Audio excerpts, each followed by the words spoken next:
ધંધુકા સાણંદ તેમજ બાવળા પાલિકાની ચૂંટણીના પગલે રાજકારણમાં ચહલપહલ. ધોળકા સાણંદ અને દસક્રોઈ તાલુકા પંચાયતની ખાલી બેઠકોની પેટા ચૂંટણી યોજાશે. રાજ્ય ચૂંટણી પંચ દ્વારા અમદાવાદ જિલ્લામાં પાલિકાની તાલુકા પંચાયતની બેઠકો માટે ચૂંટણીની જાહેરાત કરી દેવામાં આવતા જ સ્થાનિક રાજકારણમાં ચહલપહલ જોવા મળી રહી છે.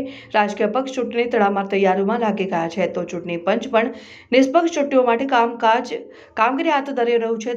ધંધુકા, બાવળા અને સાણંદ પાલિકાની ચૂંટણી યોજાશે. આ ઉપરાંત ધોળકા અને દસક્રોઈની તાલુકા પંચાયતની ખાલી બેઠકો માટે પેટા ચૂંટણી યોજાશે.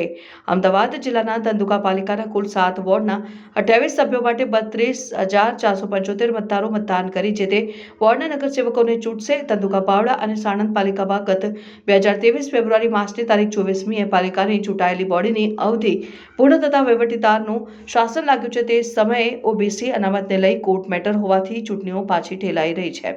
ધંધુકા, બાવળા અને સાણંદ ખાતે માળખાકીય સુવિધાથી આજે પણ વંચિત હોય નગરજનોમાં તંત્ર સામે રોષ દેખાઈ રહ્યો છે. ક્યાંક વિકાસના અધૂરા કામોને લઈ પ્રજાજનો રોષ વ્યક્ત કરી રહ્યા છે, તો વહીવટીદારના લાંબા શાસનમાં થયેલા કેટલાક કામોથી જનતાને રાહત અનુભવી તો કેટલાક કામો છે તે આજે પણ લટકેલા છે. અને ધંધુકા શહેરમાં બંધ વોટર ફિલ્ટર પ્લાન્ટ મળતા તળાવ બ્યુટિફિકેશનનું કામ અધૂરું કામ, કોલેજ રોડ ઉપર ડિવાઈડરનું અધૂરું કામ, શહેરના પ્રવેશદ્વાર સમા પ્રમુખ સ્વામી માર્ગની બિસ્માર હાલત, રોડ રસ્તા, ગંદા પાણી, ભૂગર્ભ ગટરના પ્રાણ પ્રશ્નો આગામી ચૂંટણીમાં નિર્ણાયક રહેશે.